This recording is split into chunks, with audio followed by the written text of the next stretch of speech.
మా latest videos కోసం మా ఈ తెలుగు న్యూస్ ఛానల్ సబ్స్క్రైబ్ చేసి గంట సింబల్ యాక్టివేట్ చేసుకోండి. ఈరోజే వైశాఖ అమావాస్య, శని జయంతి.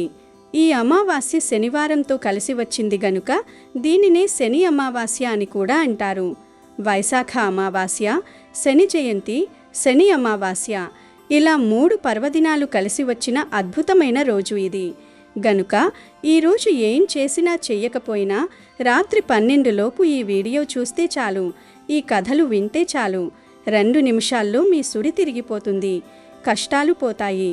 వెంకటేశ్వర స్వామి వారి అనుగ్రహం, శనిదేవుడి అనుగ్రహం లభిస్తుంది. అష్ట ఐశ్వర్యాలు సిద్ధిస్తాయి. కోటి జన్మల పుణ్యం వస్తుంది. వద్దన్న ధనవర్షం కురుస్తుంది. ఇక మీరు పట్టిందల్లా బంగారంలాగా మారుతుంది. మీకు అన్నీ శుభాలే జరుగుతాయి. ఫ్రెండ్స్, ఈ కథను చివరి వరకు వినండి. మధ్యలోని ఆపేస్తే ఎటువంటి ఫలితం రాదు. కనుక భక్తితో చివరి వరకు వినండి. ఫస్ట్ అయితే కామెంట్ బాక్స్లో ఓం సం శనిశ్చరాయ నమః, ఓం నమో వెంకటేశాయ అని కామెంట్ చేయండి. అలాగే ఈ వీడియోకి ఒక లైక్ కొట్టండి. మా ఛానల్ని సబ్స్క్రైబ్ చేసుకొని మాకు సపోర్ట్ చేయండి. దేవతలకు దానవులకు యుద్ధం జరిగినప్పుడు ఎవరు గెలిచారు అనే నిర్ధారణ చేయడానికి పరమేశ్వరుడు రాగా దేవతలు రాక్షసులు ఒకరి మీద ఒకరు తప్పులను ఎత్తి చూపారు. అప్పుడు త్రిమూర్తులు కలిసి దేవతలకు దానవులకు ఎటువంటి పక్షపాతం చూపకుండా ఉండే కర్మ ఫలదాతను సృష్టించాలని అనుకున్నారు. అంటే ఎవరు తప్పు చేసినా వారికి దండన విధించే శక్తి గల అంశను సృష్టించాలని, అది కూడా సూర్యుని అంశతో జన్మించిన వాడై ఉండాలని త్రిమూర్తులు అనుకున్నారు. సూర్యుడికి విశ్వకర్మ కూతురు అయినటువంటి సంజనతో వివాహం అయ్యింది. వారికి 3 పిల్లలు కూడా జన్మించారు, యముడు మరియు యమున. కానీ సంజనాదేవి సూర్యుడి యొక్క ప్రకాశాన్ని, వేడిని భరించలేకపోయింది. అందుకని సూర్యుని ప్రకాశాన్ని తట్టుకునే శక్తిని పొందేందుకు తపస్సును చేయాలనుకుంది. అందుకు తన భర్త అయిన సూర్య భగవానుడు ఒప్పుకోడేమో అని సంధ్య తన నీడ నుండి ఛాయ అనే స్త్రీని సృష్టించింది. వారిద్దరూ ఒకేలాగా ఉంటారు. తర్వాత సంధ్య ఛాయతో నేను సూర్య భగవానుడి శక్తిని తట్టుకునే శక్తి పొందటం కోసం తపస్సు చేయడానికి వెళ్తూ ఉన్నాను. కాబట్టి నా పిల్లల బాధ్యత తీసుకుని జాగ్రత్తగా చూసుకోమని చెప్పి తపస్సు చేసుకోవడానికి వెళ్ళిపోయింది. సంధ్య మరియు ఛాయ ఒకే పోలికలతో ఉండటం వలన సూర్యుడికి ఎటువంటి అనుమానం రాదు.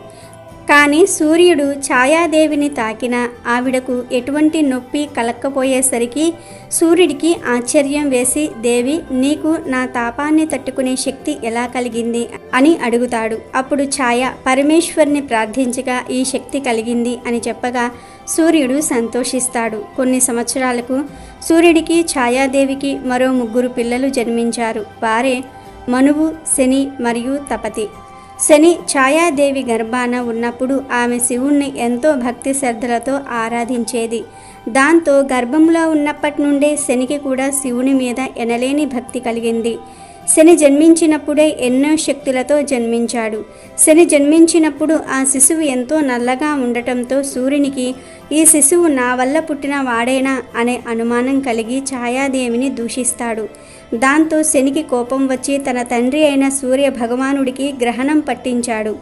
అసలు శని నలుపు రంగులో ఎందుకు పుట్టాడంటే ఛాయ అంటే నీడ, నీడ నలుపు రంగులో ఉంటుంది కాబట్టి శనికి ఆ రంగు వచ్చిందని పురాణాలు చెప్తూ ఉంటాయి. శని సూర్యునికి గ్రహణం పట్టించటంతో సూర్యుడు పశ్చాత్తాపడి శివుణ్ణి శరణు కోరగా ఆయనకు పట్టిన గ్రహణం తొలగుతుంది. కొన్ని సంవత్సరాలకు సంధ్యాదేవి తపస్సు పూర్తి చేసుకుని సూర్యలోకానికి తిరిగి వచ్చేసరికి ఆమె పిల్లలతో పాటు మరో 3 పిల్లలను చూసి ఎంతో ఆగ్రహానికి గురయ్యింది. అప్పుడు సంధ్యాదేవి ఛాయాదేవి మీద కోపంతో అనరాని మాటలు అంటుంది. నేను నా పిల్లల బాధ్యత తీసుకోమంటే నన్ను మోసం చేశావు అని ఛాయాదేవిని సంధ్య తనలో ఐక్యం అవమంటుంది. ఛాయ సంధ్యలో కలిసిపోతుంది. ఈ విషయం సూర్యుడికి ఏమాత్రం తెలియదు. ఎలాంటి అనుమానం కూడా రాలేదు. తర్వాత సంధ్యాదేవి తన పిల్లలకు, ఛాయాదేవి పిల్లలకు పక్షపాతం చూపించటం మొదలుపెట్టింది. శనిదేవుడు తల్లి ప్రవర్తనలో మార్పు గమనిస్తాడు. సంధ్యాదేవి తండ్రి విశ్వకర్మకు కూడా సంధ్యకు సూర్యుడి తేజస్సును తట్టుకునే శక్తి ఎలా వచ్చింది అనే అనుమానం కలిగింది.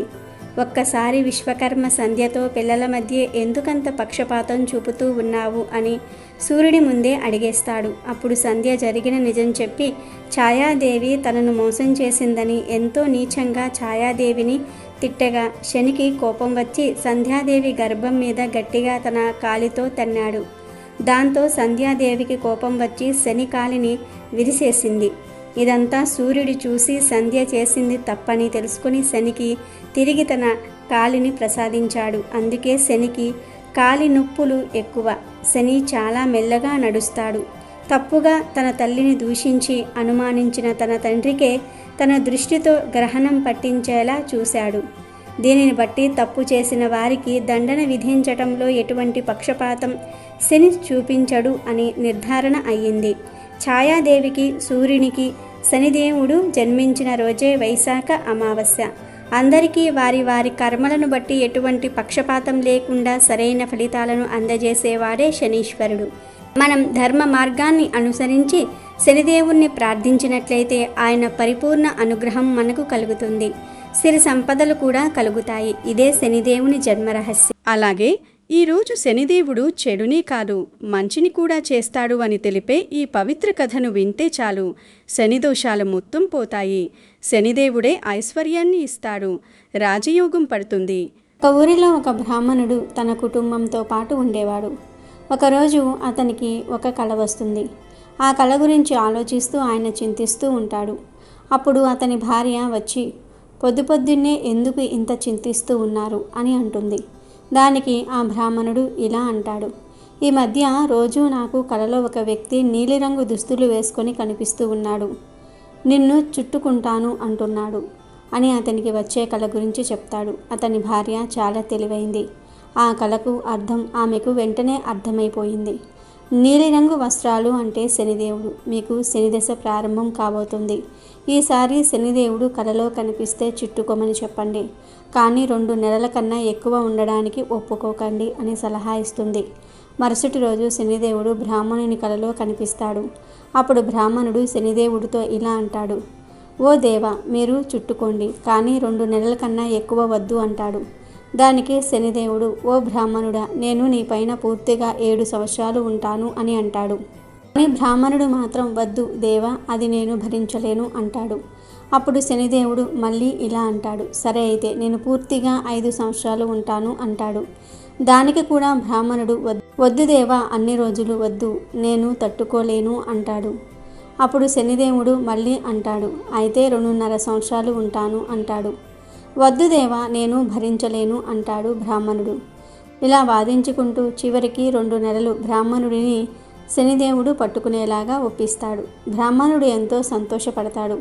మరుసటి రోజు ఉదయం లేచాక ఈ విషయాన్ని తన భార్యతో మొత్తం చెప్తాడు. నాకు 2 నెలల శనిదశ ప్రారంభం అయ్యింది. నాకు 2 బంగారు కాసులు ఇవ్వు. నేను అడవిలోనికి వెళ్ళి పూజా పునస్కారాలు చేస్తాను. నువ్వు ఇంట్లోనే ఉండు, పిల్లల్ని కూడా ఇంట్లోనే ఉంచు, ఎవరితోనూ పోట్లాడకు, అందరూ జాగ్రత్తగా ఉండండి అని భార్యకు చెప్పి బ్రాహ్మణుడు అడవిలోకి వెళ్తాడు. అక్కడ ఒక చెట్టు క్రింద కూర్చొని పూజ చేసుకుంటాడు. ఇలా ఒక 59 రోజులు గడుస్తాయి. అప్పుడు బ్రాహ్మణుడు అనుకుంటాడు, 59 రోజులు అయితే అయిపోయాయి, ఇంకా 1 రోజే మిగిలి ఉంది, ఇది దారిలోనే అయిపోతుంది అనుకుంటూ ఇంటికి బయలుదేరతాడు. కానీ శనిదేవుని ప్రభావం నుంచి ఎవరూ తప్పించుకోలేరని అతనికి తెలియదు. అతను అలా నడుస్తూ అడవి మార్గంలో వెళ్తూ ఉండగా దారిలో కొన్ని పుచ్చకాయలు కనిపిస్తాయి. ఆ బ్రాహ్మణుడు పుచ్చకాయ ఇంటికి తీసుకువెళ్దామని అనుకుంటాడు. అక్కడ ఎవరైనా ఉన్నారేమో అని గట్టిగా పిలుస్తాడు. ఎవరూ పలకరు. అప్పుడు ఆ బ్రాహ్మణుడు తన ధర్మం తప్పకుండా తన దగ్గర ఉన్న ఒక బంగారు నాణెం అక్కడ పెట్టి 2 పుచ్చకాయలు కోసి తన సంచిలో పెట్టుకుంటాడు. తిరిగి ఇంటికి బయలుదేరుతాడు. ఇంతలో 2 సైనికులు అటుగా వస్తారు. వారు అతన్ని అడుగుతారు, నీ సంచిలో ఏముంది అని. 2 పుచ్చకాయలు ఉన్నాయి అంటాడు బ్రాహ్మణుడు. దానికి వారు, ఏది నీ సంచి తెరిచి చూపించు అని అడుగుతారు. కానీ సంచి తెరవగానే దానిలో పుచ్చకాయల బదులు రాజుగారి 2 కొడుకుల తలలు ఉంటాయి. దాంతో సైనికులు అతన్ని పట్టుకుని రాజుగారి దగ్గరకు తీసుకొస్తారు. రాజుగారితో ఇలా అంటారు, రాజా, ఈ బ్రాహ్మణుడు మీ 2 కొడుకుల్ని చంపాడు. అతని సంచిలో తెగిన వారి 2 తలలు ఉన్నాయి అంటారు. రాజుగారికి కోపం వస్తుంది. ఆ బ్రాహ్మణుడిని వెంటనే ఉరితాడుకు వేలాడతీయండి అని ఆజ్ఞాపిస్తాడు. దాంతో సైనికులు అతన్ని తీసుకుని వెళ్ళి ఉరి వేయబోయగా బ్రాహ్మణుడు ఇలా అంటాడు, రాజా కొంతసేపు ఆగండి, నన్ను పూజా పునస్కారాలు చేసుకొనివ్వండి, ఇదే నా ఆఖరి కోరిక, మన్నించండి అని వేడుకుంటాడు. రాజు కూడా చివరి కోరిక కదా అని కొంత సమయం ఇస్తాడు. సరే అంటాడు. ఇక బ్రాహ్మణుడు పూజ చేసుకుంటూ ఉండగా శనిదశ పూర్తయిపోతుంది. ఇంతలో అక్కడికి రాజు కొడుకులు ఇద్దరూ తిరిగి వస్తారు. వారిని చూసి రాజు ఎంతో ఆశ్చర్యపోతాడు. అప్పుడు రాజు బ్రాహ్మణుడితో, ఓ బ్రాహ్మణుడా, నువ్వేం మాయ చేశావు? చనిపోయిన నా కొడుకులు ఎలా తిరిగి వచ్చారు అని అడుగుతాడు. అప్పుడు ఆ బ్రాహ్మణుడు, మహారాజా, నేను ఏ మాయ చేయలేదు, నాకేమీ తెలియదు, నాపై శని ప్రభావం ఉంది, అందుకే ఇదంతా జరిగింది అని చెప్తాడు. రాజు మళ్ళీ అడుగుతాడు, శనిదశ పట్టుకుంటే నివారణోపాయం ఏమిటి అని బ్రాహ్మణుని అడుగుతాడు. అప్పుడు బ్రాహ్మణుడు ఇలా అంటాడు, రాజుకు శనిదశ చుట్టుకుంటే నల్లటి ఏనుగుని దానం ఇవ్వాలి, చావుకారికి పట్టుకుంటే ఒక నల్లటి గుర్రాన్ని దానం ఇవ్వాలి, ఒక గృహస్థుడికి పట్టుకుంటే నూనెలో మించిన రొట్టెను నల్లటి కుక్కకు తినిపించాలి, రావి చెట్టును పూజించాలి, ఇంకా శనిదేవుణ్ణి పూజించాలి అని రాజుగారికి చెప్తాడు. అప్పుడు రాజు బ్రాహ్మణుని వదిలేస్తాడు. బ్రాహ్మణుడు ఇంటికి వెళ్ళిపోతాడు. అప్పుడు అతని భార్య అడుగుతుంది, సంచిలో ఏం తీసుకొచ్చారు అని. 2 పుచ్చకాయలు తీసుకొచ్చాను అంటాడు బ్రాహ్మణుడు. భార్య సంచి తెరిచి చూడగానే పుచ్చకాయల బదులు బంగారు కాసులు ఉంటాయి. ఇంత బంగారం ఎక్కడిది మీకు అని భార్య ఆశ్చర్యంగా అడుగుతుంది. దానికి బ్రాహ్మణుడు, శని చుట్టుకుంది కదా, శని పట్టినప్పుడు పుచ్చకాయలు తలకాయలు అయ్యాయి, ఉరికంబం నుంచి బయటపడ్డాను, శని వదిలిపోగానే పుచ్చకాయల స్థానంలో బంగారం వచ్చింది. ఇదే శని భగవానుడి లీల. శని మనల్ని పట్టినప్పుడు ఎంత బాధ పెడతాడో, మనల్ని వదిలి వెళ్ళినప్పుడు అంతకు మించిన ఐశ్వర్యాన్ని ఇస్తాడు అని బ్రాహ్మణుడు తన భార్యకు చెప్తాడు. అలాగే ఈరోజు శనివారం గనుక వెంకటేశ్వర స్వామి తన ముసలి భక్తురాలి కోసం ఒక పనివాడిగా ఎలా మారాడో తెలిపే ఈ కథ వింటే చాలు, పాపాలన్నీ పోతాయి, కోటి జన్మల పుణ్యం వస్తుంది, అష్ట ఐశ్వర్యాలు సిద్ధిస్తాయి. అనగనగా ఒక అందమైన పల్లెటూరు. ఆ ఊరి పేరు రామాపురం.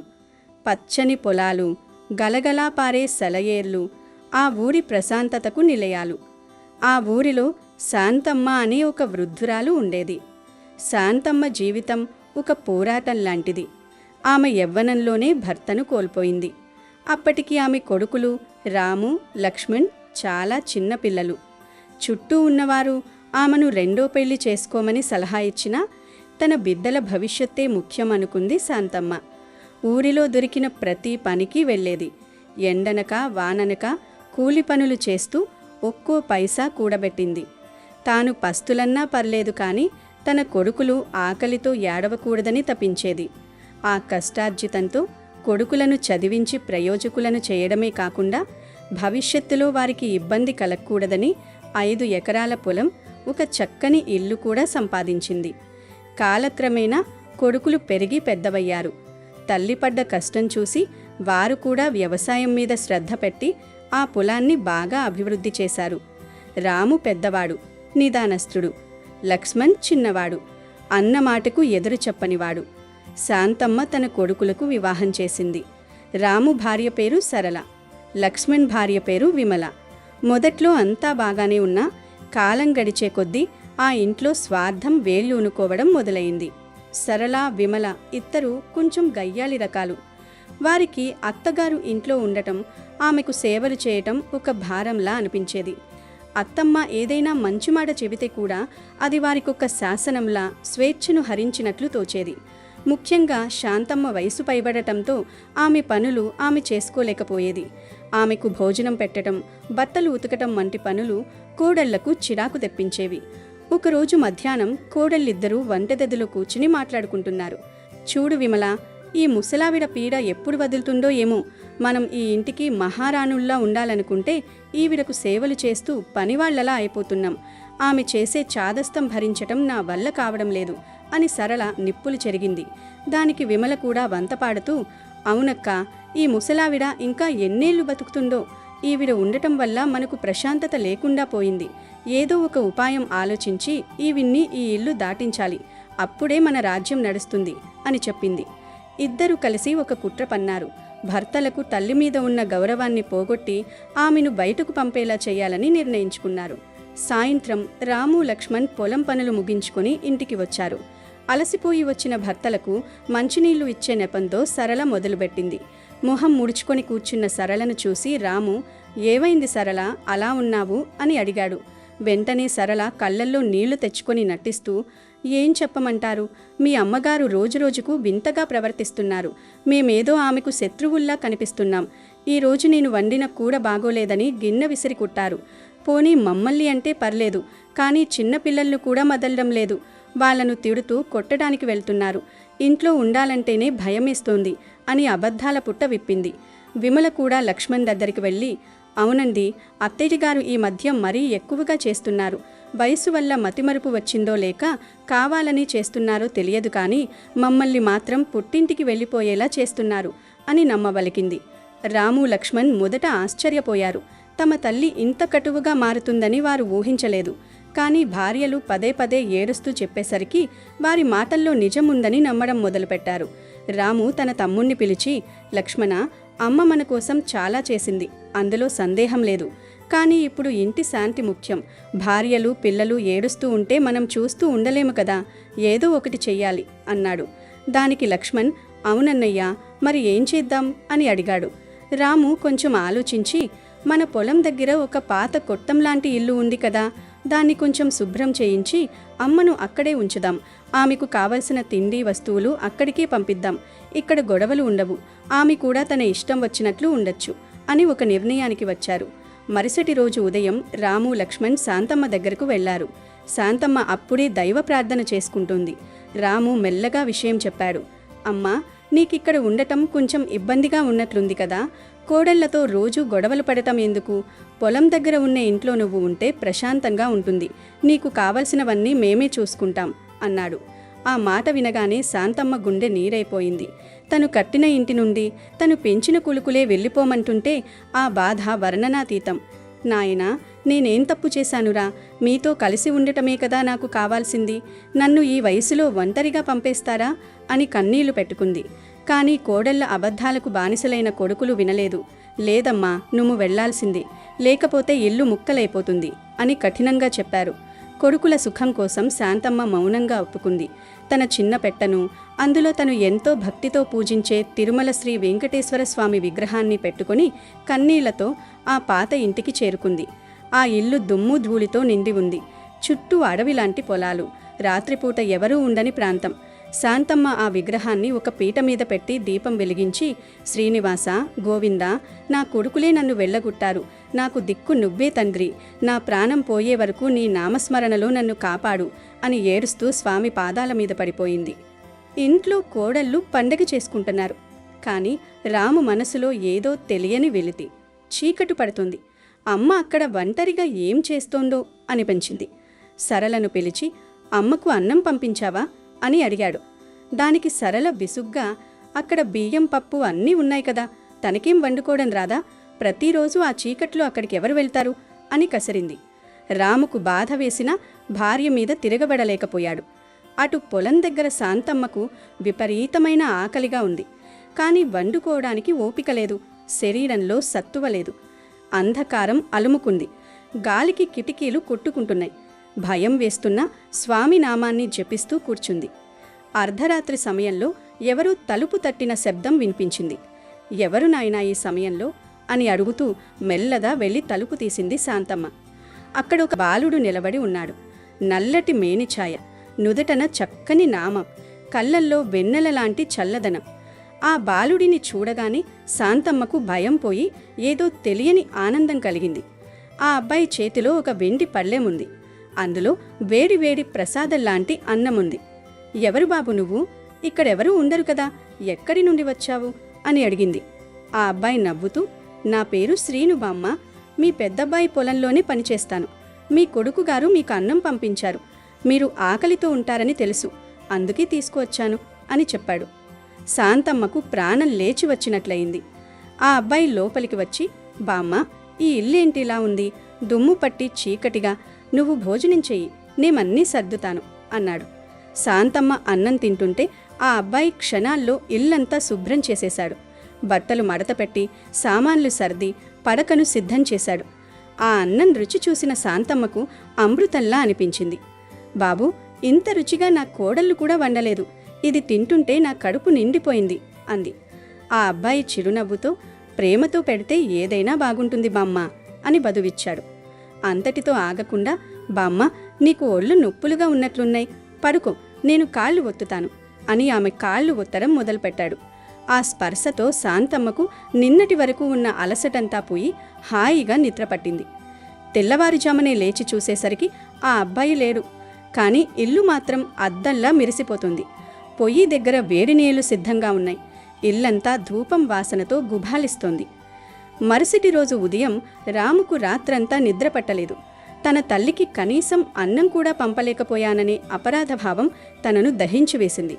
తన భార్యకు తెలియకుండా ఒక క్యారేజీలో అన్నం పెట్టుకొని పొలం దగ్గర ఉన్న పాత ఇంటికి వెళ్ళాడు. లోపలికి వెళ్ళి చూడగానే రాము కళ్ళు చెమర్చాయి. అంత పాత ఇల్లు ఇప్పుడు ఒక దేవాలయంలా ఉంది. అమ్మ ముఖంలో ఒక వింతైన తేజస్సు కనిపిస్తోంది. శాంతమ్మ పూజ ముగించుకొని బయటకు వచ్చింది. రామును చూడగానే, నాయనా రాము, నిన్న నువ్వు పంపిన శ్రీను అనే అబ్బాయి చాలా మంచివాడురా. వాడు చేసిన సేవలు నేను ఎన్నటికీ మర్చిపోలేను. వాడికి అన్నం ఇచ్చి పంపావు. వాడు నా కాళ్ళు కూడా ఒత్తాడు. వాడు నీ దగ్గరే పనిచేస్తున్నాడట కదా, వాడికి కావాల్సినవన్నీ చూసుకున్నాయినా అని మురిసిపోతూ చెప్పింది. ఆ మాట వినగానే రాముకు గొంతులో పచ్చి వెలగకాయ పడ్డట్లయింది. శ్రీనువా, నా దగ్గర అలాంటివాడు ఎవరూ పనిచేయడం లేదమ్మా. అసలు నేను నిన్న నీకు అన్నమే పంపలేదు అని నిజం చెప్పాడు. శాంతమ్మ అది విని నిశ్చేష్టురాలైంది. ఏం మాట్లాడుతున్నావురా? ఆ అబ్బాయి వచ్చి నీ పేరే చెప్పాడు. ఆ వెండి పళ్ళెం కూడా అక్కడే ఉండి చూడు అని చూపించింది. రాము ఆ పళ్ళెం వైపు చూడగానే అతనికి ఒళ్ళు గగురు పొడిచింది. అది సామాన్యమైన పళ్ళెం కాదు. దానిమీద శంకుచక్రాల గుర్తులున్నాయి. అప్పుడు శాంతమ్మ తన పూజగదిలోకి వెళ్ళి వెంకటేశ్వర స్వామి విగ్రహం వైపు చూసింది. ఆ విగ్రహం మెడలో ఉన్న తులసిమాల, అక్కడ ఉన్న సువాసన రాత్రి వచ్చిన అబ్బాయి గుర్తులకు సరిగ్గా సరిపోయాయి. గోవిందా, శ్రీనివాస, వచ్చింది నువ్వేనా తండ్రి? కన్న కొడుకులే కాదనుకున్న ఈ దీనురాలి కోసం సాక్షాత్తు ఆ ఏడుకొండలవాడే దిగివచ్చి సేవలు చేశాడా అని గట్టిగా ఏడుస్తూ స్వామి పాదాల మీద పడిపోయింది. రాము కూడా అది విన్న తరువాత వణికిపోయాడు. అమ్మా, నేనెంతటి పాపాన్ని చేశాను? కన్న తల్లిని అడవిపాలు చేస్తే లోకాన్నేలే దేవుడు వచ్చి నీకు సేవ చేశాడా? నా భార్య మాటలు విని నిన్ను ఇలా వదిలేశాను. నన్ను క్షమించమ్మా అని తల్లి పాదాల మీద పడి బావురుమన్నాడు. వెంటనే లక్ష్మణుణ్ణి కూడా పిలిపించాడు. ఇద్దరు కొడుకులు కలిసి తల్లిని పల్లకిలో ఎక్కించుకున్నట్లుగా ఎంతో గౌరవంగా తిరిగి ఇంటికి తీసుకెళ్లారు. ఇంటికి వెళ్ళగానే రాము తన భార్యలను పిలిచి కఠినంగా చెప్పాడు. చూడండి, సాక్షాత్తు వెంకటేశ్వర స్వామి వచ్చి మా అమ్మకు సేవ చేశాడు. ఆమె మామూలు మనిషి కాదు, దైవస్వరూపం. ఇకపై ఈ ఇంట్లో ఆమె మాటే శాసనం. మీకు ఆమెకు సేవ చేయడం ఇష్టం లేకపోతే మీరే ఈ ఇల్లు వదిలి వెళ్ళిపోవచ్చు. మా అమ్మ పాదధూళి ఉన్న ఇంట్లోనే మేముంటాము అని గట్టిగా చెప్పాడు. సరళ, విమల జరిగిన విషయాన్ని విన్న తర్వాత భయంతో వణికిపోయారు. భగవంతుడే దిగివచ్చి సేవ చేశాడంటే తాము ఎంతటి మహాపరాధం చేశామో వారికి అర్థమైంది. తమ అహంకారాన్ని వదిలి శాంతమ్మ కాళ్ల మీద పడి క్షమాపణ అడిగారు. అత్తయ్య గారు, మమ్మల్ని క్షమించండి. మీ విలువ తెలియక తప్పు చేశాం. ఇకపై మిమ్మల్ని కంటికి రెప్పలా చూసుకుంటాం అని ప్రాధేయపడ్డారు. శాంతమ్మ తన విశాల హృదయంతో వారిని క్షమించి అందరినీ దగ్గరకు తీసుకుంది. ఆ రోజు నుండి ఆ ఇల్లు ఒక ఆనంద నిలయంగా మారిపోయింది. కొడుకులు, కోడళ్ళు అందరూ శాంతమ్మను దేవతలా పూజిస్తూ ఎంతో సంతోషంగా జీవించారు. దేవుడు ఏదో ఒక రూపంలో వచ్చి తన భక్తులను కాపాడుతాడని, తల్లిదండ్రుల సేవయే దైవసేవ అని ఆ ఊరి ప్రజలందరికీ అర్థమైంది. తల్లిని గౌరవించే ఇంట్లో దేవుడు ఎప్పుడూ కొలువై ఉంటాడని అందరూ నమ్మారు. అలాగే ఈరోజు శనిదేవుడు సింగనాపూర్లో ఎలా వెలిశాడో తెలిపే ఈ పవిత్ర కథని ఒక్కసారి వింటే చాలు, జన్మల పాపాలు పోతాయి. ఎంతో అదృష్టం ఉంటే తప్ప ఈ కథని వినలేరు. శనీశ్వరుడికి ప్రత్యేక దేవాలయాలు ఉండటం బహు అరుదు. ఒకవేళ ఉన్నప్పటికీ అవి కూడా వేళ్ల మీద లెక్క పెట్టుకోగలిగినవే. సాధారణంగా శనీశ్వరుడు మిగతా నవగ్రహాలతో పాటు అనేక దేవాలయాల్లో దర్శనమిస్తాడు. అయితే శనీశ్వరుడికి ఓ ప్రత్యేకమైన దేవస్థానంగా పేరెన్నికగన్న క్షేత్రం శని సింగనాపూర్. షిరిడీకి సుమారు 75 కిలోమీటర్ల దూరంలో ఉన్న ఈ దివ్యక్షేత్రంలో భక్తుల కోరికలు తీర్చే కొంగు బంగారంగా విరజిల్లుతున్నాడు శనిదేవుడు. ఇక్కడ శనిదేవుణ్ణి ఒక శిల రూపంలో పూజిస్తారు. అలా శిల రూపంలో పూజించటం వెనుక ఒక కారణం ఉంది. పూర్వం ఈ గ్రామం చాలా చిన్నది. ఈ గ్రామంలో గొర్రెల కాపరులు నివాసం ఉండేవారు. ఒకసారి ఈ గ్రామానికి సమీపంలోని పనస వంకకు భారీగా వరద వచ్చింది. వరద వచ్చిన తరువాత గొర్రెల కాపరుల పిల్లలు ఆడుకోవడానికి బయటకు వచ్చారు. పిల్లలు మట్టితో రాళ్లతో ఆడుకోవటం మొదలుపెట్టారు. అప్పుడు వారికి 2 నేరేడు చెట్ల మధ్య ఇరుక్కొని ఉన్న ఒక నల్లరాయి కనిపించింది. ఆ రాయితో కూడా ఆడుకుందామని వారు దానిని చెట్ల మధ్య నుండి తీయడానికి ప్రయత్నించారు. కానీ ఎంతలాగినా ఆ రాయి రాలేదు. అప్పుడు పిల్లలు చేతిలో ఉన్న కర్రలతో గట్టిగా రాయిని కొట్టారు. చివరికి బలంగా ఉన్న కర్రతో కొడుతూ ఉంటే అది ఆ రాయికి గుచ్చుకుంది. గుచ్చుకున్న ప్రాంతం నుంచి రక్తం రాసాగింది. రక్తాన్ని చూసి పిల్లలు భయంతో ఇళ్లకు పరుగులు తీసి తాము చూసిన సంఘటనను తల్లిదండ్రులకు వివరించారు. ప్రజలంతా వచ్చి పిల్లలు చెప్పిన నల్లరాయిని, ఆ రాయి నుండి కారుతున్న రక్తపు ధారలను చూశారు. చెట్ల మధ్య ఉన్న రాయిని ప్రజలు కదిలించి తమ గ్రామానికి తీసుకుని వెళ్ళడానికి విశ్వ ప్రయత్నాలు చేశారు. కానీ నల్లని రాయి కదలలేదు. దాంతో ప్రజలు గ్రామానికి తిరిగి వెళ్ళిపోయారు. అయితే అదే రోజు రాత్రి గ్రామ పెద్దకు శనిదేవుడు కలలోనికి వచ్చి తాను శనీశ్వరుడినని, తానే ఒక శిల రూపంలో తన గ్రామానికి వచ్చానని, ఎవరు పడితే వారు తీస్తే నేను అక్కడి నుండి కదలను అని, మామ అల్లుడు వరస కలిగిన వారు మామ అల్లునికి చెందిన నల్లని ఎద్దులు తీసుకొని వచ్చి మూర్తిని కదిలిస్తే గ్రామానికి వస్తానని, తనకు గ్రామంలో పూజలు చేయమని శనిదేవుడు గ్రామ పెద్దకు చెప్తాడు. అంతేకాదు శనిదేవుడు ఆకాశం మొత్తం తనకు నీడ అని, తనకు ఎటువంటి నీడ అవసరం లేదని, తాను బహాటకముగా ఉండుటకు ఇష్టపడతానని, కాబట్టి తమ ఊరిలో నాకు ఏ ఆలయ నిర్మాణము అక్కర్లేదని, రాయి రూపంలో ఉన్న తనకు ప్రతినిత్యము పూజ చేస్తూ శనివారాలలో శని త్రయోదశి, శని జయంతి వంటి పర్వదినాలలో తప్పకుండా తైలాభిషేకం చేయమని చెప్పాడు. అలాగే గ్రామ పెద్దకు శనిదేవుడు ఇంకొక విషయాన్ని కూడా చెప్తాడు. అదేమిటి అంటే తను స్వయంభూగా వెలిసిన ఆ పల్లెకు ఇక మీదట బందిపోటుల, దొంగల, దోపిడీదారుల, కన్నము వేసే దొంగల భయం ఎప్పటికీ ఉండజాలదని మాట ఇచ్చి అదృశ్యం అయ్యాడు. గ్రామ పెద్ద తనకు కలలో శనిదేవుడు చెప్పిందంతా కూడా ప్రజలకు చెప్పి, స్వామి కలలో చెప్పిన ఆజ్ఞ మేరకు నల్లని రాయిని మామ అల్లుడు చేత కదిలించి పైకి లేపి గ్రామానికి తీసుకుని వచ్చి ప్రతిష్ఠించినట్లుగా స్థల పురాణం చెప్తుంది. 5.6 అడుగులు పొడవు, 1.6 అడుగుల వెడల్పు కలిగి ఉన్న ఈ మూర్తిని అప్పట్నుంచి కట్టపై ప్రతిష్ఠించి శనీశ్వరుడిగా పూజలు చేస్తూ ఉన్నారు. శనీశ్వర మూర్తిని ప్రతిష్ఠించారు. కానీ శనీశ్వరుడికి గుడి లేదు. అలా శనిదేవుడు వాన, గాలి, రాత్రి, పగలు, చలి, వేడి ఇలా అన్నిటినీ చవిచూస్తూ సింగనాపూర్లో భక్తుల చేత పూజలు అందుకుంటూ ఉన్నాడు. అంతేకాదు ఇక్కడ శనిదేవుడు వెలిసినప్పటి నుంచి దొంగతనాలు అనేవే జరగలేదు. ఇక్కడి ప్రజలు దొంగతనాలు జరగవనే నమ్మకంతో ఉంటారు. వారు ఇళ్లకు తాళాలు కూడా వెయ్యరు. ఒకవేళ ఎవరైనా దొంగతనం చేయుటకు ప్రయత్నించినా వారు అక్కడికక్కడే ఊరి పొలిమేర దాటేలోగా రక్తం కక్కుకొని చనిపోతారు. అయ్యప్ప మాలను ధరించిన వారికి ఎలాగైతే శనిదోషం పరిహారం అవుతుందో అలాగే సింగనాపురం శనీశ్వర్ని దర్శించుకున్న వారికి శనిదోషం పరిహారం అవుతుందని భక్తుల నమ్మకం. అలాగే ఈరోజు శనివారం గనుక వెంకటేశ్వర స్వామి కథను వింటే చాలు, ఎంతటి కష్టాలైనా పోతాయి. స్వామివారి అనుగ్రహంతో మీ సుడి తిరిగిపోతుంది. ఒకానొక పల్లెటూరు. అక్కడ పచ్చని పొలాలు ఉన్నప్పటికీ ఆ ఊరి చివరన ఉండే ఒక చిన్న పూరి గుడిసెలో రాముడు అనే వ్యక్తి నివసించేవాడు. అతని జీవనాధారం ఒక పాత రిక్షా. ఆ రిక్షాని అతనికి సర్వస్వం. ప్రతిరోజు ఉదయాన్నే లేచి ఆ రిక్షాను శుభ్రంగా తుడుచుకుని దానిపై ఒక వినాయకుడి బొమ్మను, శ్రీ వెంకటేశ్వర స్వామి ఫోటోను పెట్టుకుని తన పనిని మొదలుపెట్టేవాడు. రాముడు కేవలం తన కడుపు నింపుకోవడానికి మాత్రమే పని చెయ్యడం లేదు. అతని భార్య సీత గత 10 ఏళ్లుగా పక్షవాతంతో మంచానికే పరిమితమైపోయింది. ఆమెకు వైద్యం చేయించాలి, ఆమెను కంటికి రెప్పలా కాపాడుకోవాలి అన్నదే అతని ఏకైక లక్ష్యం. సీత పరిస్థితి చాలా దారుణంగా ఉండేది. ఆమె తన చేతులను కూడా కదపలేని స్థితిలో ఉండేది. ఆమెకు అన్నం తినిపించడం దగ్గర నుండి స్నానం చేయించడం వరకు అన్నీ రాముడే చూసుకునేవాడు. ఒకరోజు ఉదయం రాముడు సీత కోసం వేడివేడిగా ఉప్మా తయారు చేశాడు. సీతమ్మ, ఇదిగో నీకిష్టమని మెత్తగా ఉప్మా చేశాను, కాస్త తిను తల్లి అని ప్రేమగా ఆమె నోటికి అందించాడు. సీత ఆ ఉప్మా తింటూ కళ్ళల్లో నీళ్లు పెట్టుకుంది. రాముడు కంగారుగా, ఏమైంది సీత? ఉప్మాలో ఉప్పు తక్కువైందా లేక వేడిగా ఉందా అని అడిగాడు.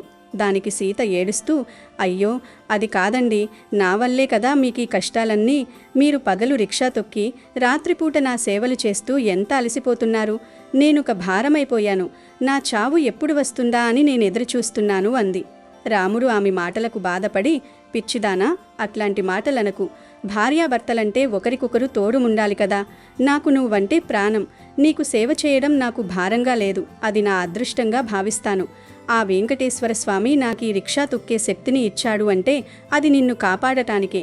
నాకు ఏ బాధ లేదు. నువ్వు త్వరగా కోలుకోవాలన్నదే నా కోరిక అని ఆమెను ఓదార్చి తన రిక్షాతో బయటికెళ్ళిపోయాడు. రోజంతా ఎండనక వాననక రాముడు రిక్షా తొక్కుతూ ఉండేవాడు. వచ్చిన కొద్దిపాటి ఆదాయంలో సగం మందులకు, మిగిలిన సగం తిండికి సరిపోయేది. ఆ ఊరిలో ఎంతోమంది డాక్టర్ల దగ్గరికి తీసుకెళ్లాడు. కానీ సీత ఆరోగ్యంలో మార్పు రాలేదు.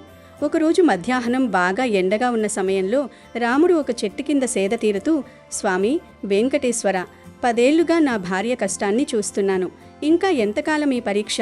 ఆమెను మళ్లీ నడిపించే ఒక మంచి వైద్యుడు దొరకడా అని మనసులో వేడుకున్నాడు. సరిగ్గా అదే సమయంలో ఒక ఖరీదైన కారు ఆ దారిలో వెళుతూ ఆగిపోయింది. ఆ కారులో నుండి సూటు బూటు వేసుకున్న ఒక వ్యక్తి దిగి చాలా కంగారుగా అటూ ఇటూ చూశాడు. రాముడు అతని దగ్గరికి వెళ్ళి, ఏమైందయ్యా, కారు పాడైపోయిందా అని అడిగాడు. ఆ వ్యక్తి, అవునయ్యా, నేనొక పెద్ద డాక్టర్ని. పక్కనున్న ప్రభుత్వ ఆసుపత్రిలో ఒక అత్యవసర ఆపరేషన్ ఉంది. సమయం లేదు. ఇక్కడేమో ఒక్క వాహనం కూడా కనిపించడం లేదు అన్నాడు. రాముడు వెంటనే, అయ్యా మీరు డాక్టరా? అయితే పదండి, నా రిక్షా ఎక్కండి, మిమ్మల్ని క్షణాల్లో ఆసుపత్రికి చేరుస్తాను అన్నాడు. ఆ డాక్టర్ మొదట కొంచెం సంకోచించినా పరిస్థితి తీవ్రతను బట్టి రిక్షా ఎక్కాడు. రాముడు తన ప్రాణాన్ని పణంగా పెట్టి కాళ్లకున్న శక్తినంతా ఉపయోగించి రిక్షాను వేగంగా తొక్కి ఆసుపత్రికి చేర్చాడు. డాక్టర్ రిక్షా దిగి గబగబా లోపలికి వెళ్ళిపోయాడు. కంగారులో ఆయన రాముడికి డబ్బులివ్వడం కూడా మర్చిపోయాడు. రాముడు అక్కడే కూర్చున్నాడు. ఆయన ప్రాణాలు కాపాడే డాక్టర్ అని తెలిసాక తన భార్య విషయం చెప్పాలని నిర్ణయించుకున్నాడు. గంటలు గడిచాయి. చీకటి పడింది. రాత్రి సమయంలో ఆ డాక్టర్ బయటకొచ్చాడు. రాముడిని చూడగానే ఆయన ఆశ్చర్యపోయి, అయ్యో నువ్వు ఇంకా ఇక్కడే ఉన్నావా? క్షమించు, ఆపరేషన్ టెన్షన్లో నీకు డబ్బులివ్వడం మర్చిపోయాను. ఇదిగో ఈ 500 ఉంచుకో అని జేబులో నుండి తీసి ఇవ్వబోయాడు. రాముడు వినయంగా, వద్దయ్యా, నాకు డబ్బులు వద్దు. మీరు ప్రాణాలు కాపాడే డాక్టర్ అని నాకు తెలుసు. నా భార్య 10 ఏళ్లుగా మంచానికే పరిమితమైంది. ఆమెనొక్కసారి మీరు వచ్చి చూడగలరా అని వేడుకున్నాడు. రాముడి నిజాయితీ, భార్యపై ఉన్న ప్రేమని చూసి డాక్టర్ మనసు కరిగింది. సరే పద, ఇప్పుడే నీ ఇంటికి వస్తాను అని రాముడి రిక్షాలోనే అతని గుడిసెకు వెళ్ళాడు. డాక్టర్ సీతను పరీక్షించి, రాముగారు, మీ భార్యకున్నది నరాల బలహీనత. దీనికి ఒక ఆపరేషన్ చేస్తే ఆమె మళ్ళీ నడిచే అవకాశం ఉంది. నేను ఆపరేషన్ ఉచితంగానే చేస్తాను. కానీ ఆపరేషన్కి వాడే కొన్ని ప్రత్యేకమైన పరికరాలు, మందుల కోసం కనీసం 1,00,000 రూపాయలు ఖర్చవుతాయి. అది నా చేతుల్లో లేదు అని చెప్పాడు. 1,00,000 రూపాయలు అనే మాట వినగానే రాముడి గుండె ఆగినంత పనైంది. రోజుకి 100 రూపాయలు సంపాదించడమే కష్టమైన స్థితిలో 1,00,000 రూపాయలు ఎక్కడి నుండి వస్తాయి? అయినా సరే అతను నిరాశ చెందలేదు. సరే అయ్యా, ఆ 1,00,000 రూపాయలు నేను సంపాదిస్తాను. అప్పటిదాకా మీరు మా సీతకు వైద్యం చేస్తూ ఉండండి అని కోరాడు. డాక్టర్ కూడా సరేనని ప్రతిరోజు ఆమెకు ఫిజియోథెరపీ చేస్తూ మందులిస్తూ ఉండేవాడు. రాముడు మరింత కష్టపడటం మొదలుపెట్టాడు. రాత్రి కూడా రిక్షా తొక్కేవాడు. రూపాయి కూడబెట్టడం మొదలుపెట్టాడు. కొన్ని రోజులకు ఆ ప్రాంతంలో భారీ వర్షాలు మొదలయ్యాయి. ఊరంతా చెరువులా మారిపోయింది. ఎక్కడికక్కడ వరద నీరు చేరిపోయింది. ప్రజలెవ్వరూ బయటకు వచ్చే పరిస్థితి లేదు. రాముడి ఆదాయం పూర్తిగా పడిపోయింది. ఇంట్లో తిండి గింజలు కూడా అయిపోతున్నాయి. ఒకవైపు సీత ఆరోగ్యం కోసం డబ్బులు కావాలి, మరోవైపు తినడానికి తిండి లేదు.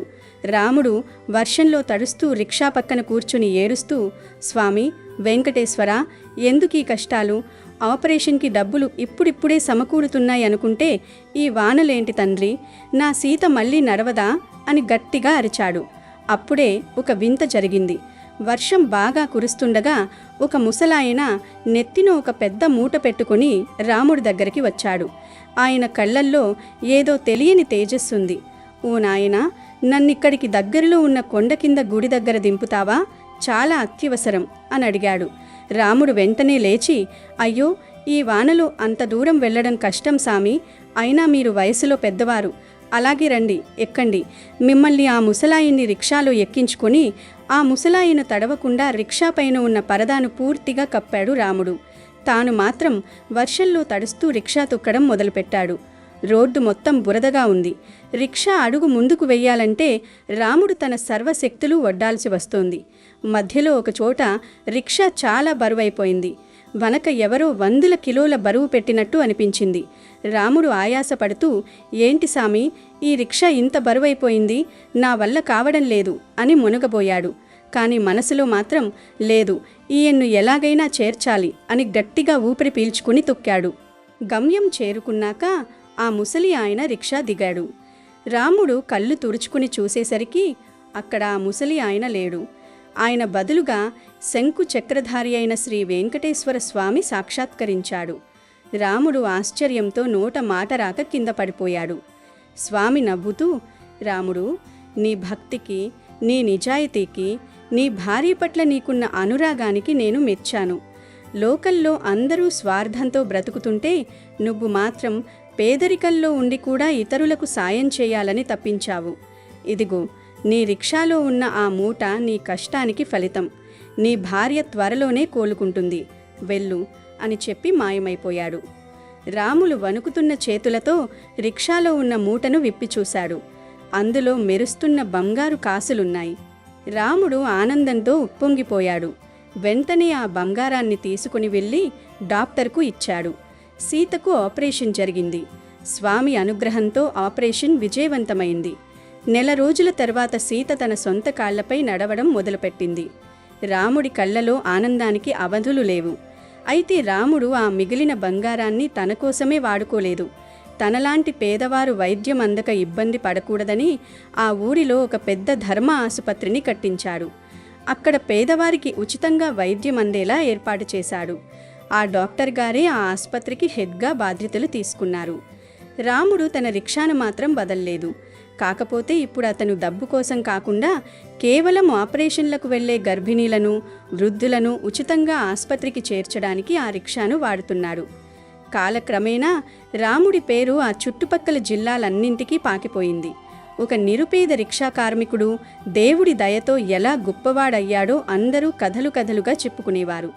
రాముడు మరియు సీత శేష జీవితాన్ని స్వామి సేవలో, పేదల సేవలో గడుపుతూ సుఖంగా ఉన్నారు. మనుషుల్లో దైవత్వాన్ని చూడటమే నిజమైన భక్తి అని, కష్టపడే తత్వం ఉంటే దేవుడు ఏదో ఒక రూపంలో వచ్చి ఆదుకుంటాడని రాముడి జీవితం నిరూపించింది. అలాగే ఈరోజు శనిదేవుడు తన భక్తులను అవమానిస్తే ఏం చేస్తాడో తెలిపే ఈ కథను వింటే చాలు శనిదేవుడి అనుగ్రహం కలుగుతుంది. శనిదోషాలు పోతాయి. పట్టిందల్లా బంగారంలాగా మారుతుంది. పూర్వం శివయ్య అనే ఒక రోజువారీ కూలీ ఉండేవాడు. అతను శనిదేవునికి పరమభక్తుడు. ప్రతి శనివారం నాడు అతను శనిదేవుని గుడికి వెళ్ళి రావి చెట్టు కింద నువ్వుల నూనెతో దీపం పెట్టేసేవాడు. ప్రతిరోజు దారిలో కనబడే కుక్కలకు, ఇంటి దగ్గర ఉండే కుక్కలకు కూడా తిండి పెట్టేవాడు. ఒకసారి కూలి పని కోసం వెతుక్కుంటూ వెళ్ళినా కూడా శివయ్యకు పని దొరకలేదు. దాంతో ఇంటికి తిరిగి వచ్చేశాడు. అప్పుడు అతని భార్య సరిత శివయ్యతో, ఏం జరిగిందండి, అలా ఉన్నారేమిటి, ఈరోజు కూలి పని దొరకలేదా అంటుంది. దానికి శివయ్య, ఏం చెప్పను సరిత, పొద్దున నుంచి తిరిగినా కూడా ఒక్క పని కూడా దొరకలేదు, ఈరోజు మనం ఏం తింటాం అని అంటాడు. అప్పుడు అతని భార్య ఎగతాళిగా, ఏంటండి అలా అంటారు, మీ శనిదేవుడు ఉన్నాడు కదా, మీరు ఎన్నేళ్ల నుంచో ఆయనకు భక్తుడిగా ఉన్నారు, మిమ్మల్ని కష్టకాలంలో ఆదుకోవటం ఆ శనిదేవునికి తెలియదా, అయినా మీకు తెలియదా ఆ శని పట్టుకుంటే 7.5 ఏళ్ళు ఉంటాడని, ఇంట్లో కొంచెం కూడా బియ్యం లేవు, సరుకులన్నీ కూడా నిండుకున్నాయి, ఈరోజు వెళ్ళి ఆ శనిదేవుని సరుకులు ఇవ్వమనండి అని అంటుంది. భార్య మాటలు విన్న శివయ్య, అరే సరిత, నీకు ఎన్నిసార్లు చెప్పాను శనిదేవుని గురించి ఇష్టం వచ్చినట్లుగా మాట్లాడవద్దని. శనిదేవుడు ఇప్పుడు అప్రసన్నుడు అవుతాడు, ఆయనే అన్నిటికీ కర్త అని భార్యను మందలించి ఊరుకుంటాడు. అలా సాయంకాలం అవుతుంది. అప్పుడు ఒక వ్యక్తి శివయ్య వద్దకు వచ్చి ఇలా అంటాడు, శివయ్య, మా ఇంటి పని చాలా రోజుల నుంచి ఆగిపోయింది, వచ్చి ఆ పని పూర్తి చేసి డబ్బులు తీసుకో అని అంటాడు. దానికి శివయ్య, ఏం పనన్నా అని అడుగుతాడు. మా గోడలకు మురికి పట్టేసింది, వాటికి రంగులు వెయ్యాలి, నువ్వు వేస్తావా అంటాడు ఆ వ్యక్తి. సరే పదండి అని చెప్పి శివయ్య ఆ వ్యక్తితో వెళ్ళి పని పూర్తి చేసి డబ్బులు తీసుకుంటాడు. మనసులోనే శనిదేవుడికి కృతజ్ఞతలు చెప్పుకుంటాడు శివయ్య. అతనికి వచ్చిన ఆ డబ్బులతో ఏదైనా మంచిది తినడానికి తీసుకువెళ్ళాలి, సరిత సంతోషిస్తుంది అనుకుంటాడు శివయ్య. దాంతో కిరాణా కొట్టుకు వెళ్ళి, అన్న బియ్యం ఇంకా పప్పు ఇవ్వు, ఇంకా డబ్బా స్వీట్స్ కూడా ప్యాక్ చెయ్యి అంటాడు. కానీ అప్పుడు ఆ దుకాణదారుడు, శివయ్య, నువ్వేదో మర్చిపోయినట్లున్నావు అని అంటాడు. నేనేమి మర్చిపోయాను అన్నా అని శివయ్య అడుగుతాడు. అప్పుడు ఆ దుకాణదారుడు, శివయ్య, నువ్వు ప్రతి శనివారం నువ్వుల నూనె కొంటావు, శనిదేవుణ్ణి పూజిస్తావు కదా, మర్చిపోయావా అని అడుగుతాడు. దానికి శివయ్య, హా అవునన్నా, ధన్యవాదాలు నాకు గుర్తు చేసినందుకు. నాకు బియ్యం పప్పు ఏమీ వద్దు, కానీ ఈ డబ్బులకు సరిపడా నువ్వుల నూనె ఇవ్వు అంటాడు. అలా శివయ్య నూనె నువ్వులు తీసుకుని శనిదేవుడి గుడికి వస్తాడు. శనిదేవుడికి నల్ల నువ్వులు నూనె సమర్పిస్తాడు. శనిదేవుడికి పూజ చేస్తాడు. హే ప్రభు, నా కష్టాలను తొలగించు, నేను కూలి పనివాడిని, ఎంతో అసహాయుడిని, కూలి పని కోసం ఎంతో తిరగాల్సి వస్తుంది, 2 పూటల తిండి కూడా నాకు రాసి పెట్టలేదు, నాకు సాయం చేయి దేవుడా అని వేడుకుంటాడు. ఆ తర్వాత శివయ్య ఇంటికి వస్తాడు. అప్పుడు భార్య ఇలా అడుగుతుంది, ఏమిటండి ఇవాళ కూడా వట్టి చేతులతో వచ్చారా, లేక కూలి పనిలో డబ్బులు ఏమైనా దొరికాయా అని అంటుంది.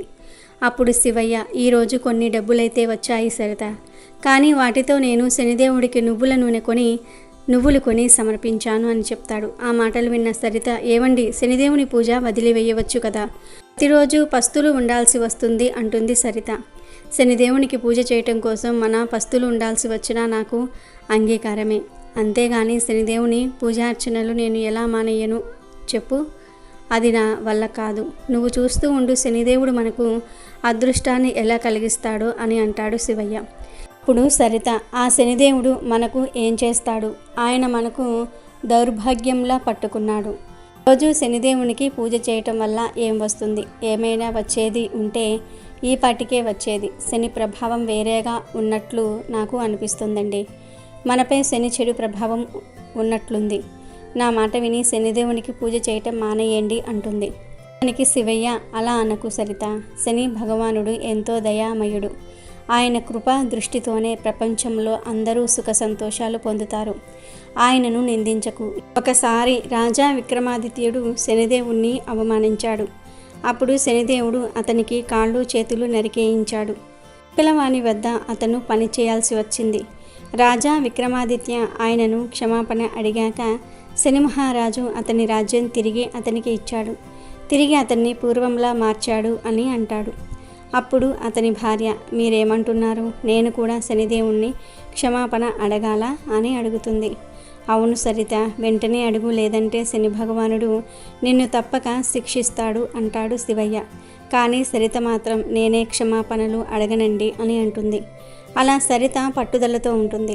మర్నాడు తెల్లవారేసరికి సరిత మంచం నుంచి లేవలేకపోతుంది. ఆమెకు విపరీతంగా జ్వరం వస్తుంది. జ్వరం చేత సరిత ఒంటి మీద స్పృహ లేకుండా ఉంటుంది. అప్పుడు శివయ్య సరిత వద్దకు శనిదేవుని విగ్రహాన్ని తీసుకువస్తాడు. తీసుకొచ్చి, భార్యతో, సరిత, చేతులు జోడించి వేడుకుంటున్నాను, నువ్వు కూడా నాతో పాటు ప్రార్థన చెయ్యి అని ఇలా ప్రార్థిస్తాడు. హే శని భగవాన్, నా భార్య చేసిన తప్పుకు ఆమెను శిక్షించకు, ఆమెను క్షమించు, ఆమె అజ్ఞానురాలు, మీ శక్తి గురించి ఆమెకి తెలియదు, ఆమె తరపున మిమ్మల్ని నేను క్షమాపణలు అడుగుతున్నాను, దయ చూపించు శనీశ్వర, దయ చూపించు అని శివయ్య శనిదేవుణ్ణి జపిస్తూ శనిదేవుని విగ్రహ పాదాల వద్ద నిద్రపోతాడు. అతని కలలో శనిదేవుడు కనిపించి, కుమారా, నీ భార్య చేసిన తప్పు క్షమించరానిది, నా భక్తిలోని శక్తినే శంకించింది, అయినా కూడా నీ భక్తితో నేను ప్రసన్నుడినైనాను, నీ భార్య జబ్బును నయం చేస్తాను, నీకు 3 వరాలు కోరుకునే అవకాశం ఇస్తాను అని అంటాడు. ఇంతలో శివయ్యకు మెలకువ వచ్చి చూస్తే చుట్టుప్రక్కల ఎవ్వరూ ఉండరు. కానీ 3 వరాలు కోరుకోమని చెప్పిన శనిదేవుని మాట గుర్తొస్తుంది. చూస్తే అతని భార్యకు జ్వరం తగ్గిపోతుంది. అప్పుడు శివయ్య తన భార్యను పిలుస్తాడు. సరిత వచ్చి, స్వామి, నా జ్వరం తగ్గిపోయింది, నేను ఇప్పుడు లేచి తిరగగలను కూడా. ఇంత త్వరగా నా జ్వరం ఎలా తగ్గిపోయింది? ఈ చమత్కారం వెనకాల రహస్యం ఏమిటి స్వామి, చెప్పండి అని అడుగుతుంది. అప్పుడు శివయ్య జరిగిందంతా కూడా చెప్తాడు. ఇక సరిత, ఇదంతా శనిదేవుని మహిమ. జయహో శనిదేవ, మీకు జయము. మీ మహిమ అపారమైనది. తెలియకుండా మిమ్మల్ని ఏమేమో అన్నాను, నన్ను క్షమించండి భగవాన్. ఇక మీదట ఇలాంటి పొరపాటు చెయ్యను. నేటి నుంచి మిమ్మల్ని ప్రతిరోజు పూజిస్తాను అని శనిదేవుణ్ణి ఆరాధిస్తుంది. ఇంతలో శివయ్యకు శనిదేవుడు చెప్పిన 3 వరాలు గుర్తొస్తాయి. శివయ్య 3 వరాలు కోరుకుంటాడు. హే ప్రభు, మీరు నా భక్తితో ప్రసన్నులైతే నాకు ఈ 3 వరాలు ఇవ్వండి. 1, నేను ఎల్లప్పుడూ మిమ్మల్నే పూజించాలి. 2వది, నా భార్యకు ధనం, ఐశ్వర్యం, సంతానం కలగాలి. ఇక 3వది, తాను కూడా మీకు పరమభక్తురాలు కావాలి అని కోరుతుంది. శనిదేవుడు శివయ్యకు 3 వరాలు ఇస్తాడు. కొన్ని రోజులకు శివయ్య అతని భార్యకు సంతానం కలుగుతుంది. ఇంట్లో సంతోషం వస్తుంది. ఆ పిల్లవాడి రాకతో ఇల్లు సంతోషంతో నిండిపోతుంది. ఇలా వారి జీవితం చాలా సంతోషంగా సాగుతూ ఉంటుంది. ఒకరోజు భార్యాభర్తలు నిద్రపోతూ ఉంటారు. అప్పుడు శనిదేవుడు శివయ్య కలలో వస్తాడు. లే కుమారా, లే, నువ్వు నీ ఇంటి వెనకాలకు వెళ్ళు. అక్కడ ఒక రావి చెట్టు ఉంది కదా, అక్కడ నా నల్లటి విగ్రహం ఉంది. దాన్ని తీసి ఆ రేవ చెట్టు వద్ద స్థాపించి పూజా అర్చనలు ప్రారంభించు. గుర్తించుకో, ఆ విగ్రహానికి పూజ నీ వలనే జరుగుతుంది. ఇంకెవరూ పూజ చేయకూడదు అని చెప్పి శనిదేవుడు మాయమైపోతాడు. ప్రొద్దున్న లేచాక శివయ్య తన కల గురించి సరితకు చెప్తాడు. సరిత, నా కలలో శనిదేవుడు వచ్చాడు. ఆయన మన ఇంటి వెనకాల రావి చెట్టు కింద ఆయన నల్లటి విగ్రహం ఉందని, దాన్ని బయటకు తీసి రోజు ఆయనకు పూజార్చనలు చేయమని చెప్పారు. ఆ విగ్రహం ఆయన రూపమని చెప్పారు అని చెప్తాడు. అప్పుడు ఆమె శివయ్యతో, ఆలస్యం చేయకండి, శనిదేవుడు మనకు అదృష్టపు తలుపులు తెరిచారు అంటుంది. శివయ్య వెంటనే తన ఇంటి వెనకాల రావి చెట్టు వద్దకు వెళ్ళి అక్కడ తవ్వటం మొదలు పెడతాడు. కొంచెం సేపటికి అతనికి శనిదేవుని నల్లటి విగ్రహం దొరుకుతుంది. దాంతోపాటు ఒక పెట్టె కూడా దొరుకుతుంది. దాన్ని తెరిచి చూసి అతను ఆశ్చర్యపోతాడు. దానిలో బోలెడంత బంగారం ఉంటుంది. ఇంత బంగారమా? నేను ధన్యుణ్ణి ప్రభు, మీ మహిమ అపారమైనది. ఈ బంగారంతో మీరు నా జీవితాన్ని సురక్షితం చేశారు. వీటితో నేను మీకు మంచి గుడి కట్టిస్తాను అని శనిదేవుడికి కృతజ్ఞతలు చెప్పుకొని ఆ పెట్టెను తీసుకుని భార్య దగ్గరకు వెళ్తాడు. ఇంత ధనమా, ఎక్కడిదండి అని అడుగుతుంది భార్య. ఇదంతా నా ప్రభువు శనిదేవుని కృప. ఎక్కడైతే ఆయన విగ్రహం దొరికిందో అక్కడే ఈ పెట్టె కూడా దొరికింది అని చెప్తాడు. దాంతో ఆమె కూడా చాలా సంతోషిస్తుంది. ఆ ధనంతో శివయ్య శనిదేవునికి గొప్ప గుడి కట్టిస్తాడు. తానే స్వయంగా పూజారిగా మారి పూజా అర్చనలు చేస్తూ ఉంటాడు. అప్పుడు అతని భార్య, మిమ్మల్ని ఇలా చూసి నాకు చాలా సంతోషంగా ఉందండి.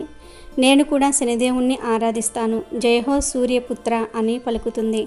ఈ విధంగా శనిదేవుడు శివయ్యకు ధనము, వైభవము, సంతానము ప్రసాదించాడు.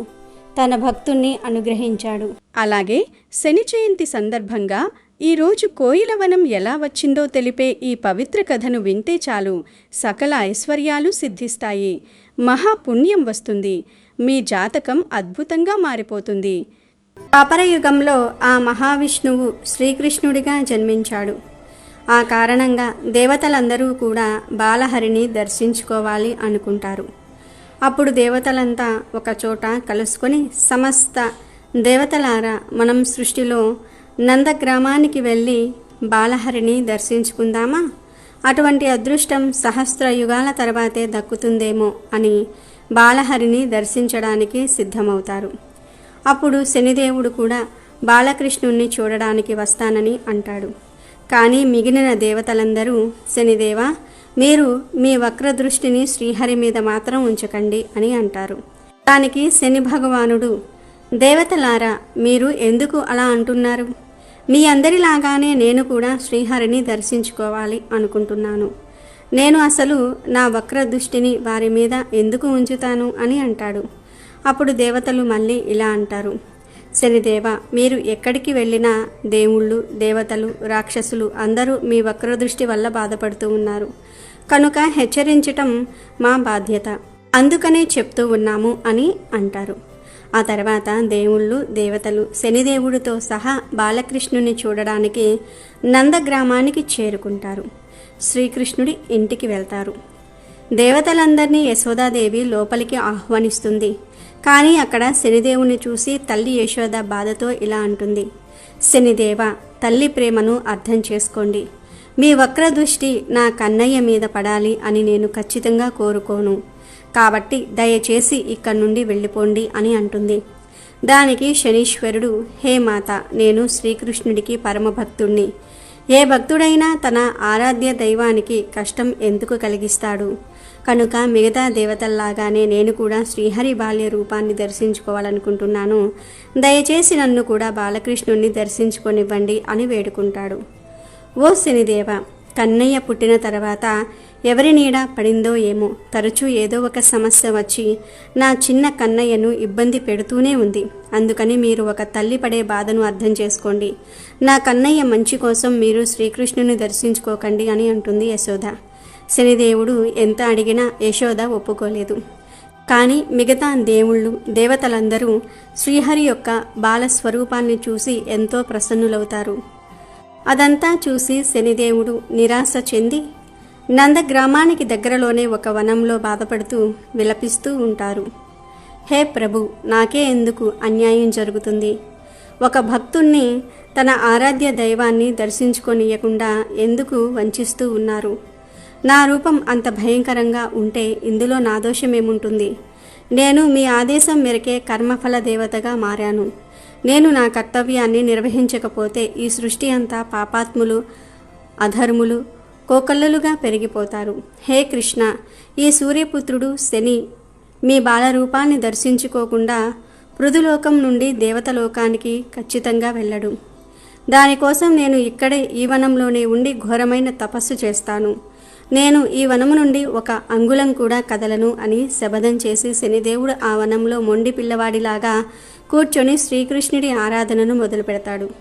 అక్కడ శనిదేవుడు మంత్రాల ధ్వని బాలరూపంలో ఉన్న శ్రీకృష్ణుడికి వినిపిస్తూ ఉంటుంది. త్రికాలదర్శి శ్రీకృష్ణుడు తన భక్తులను నిరాశ చెందనివ్వరు కదా.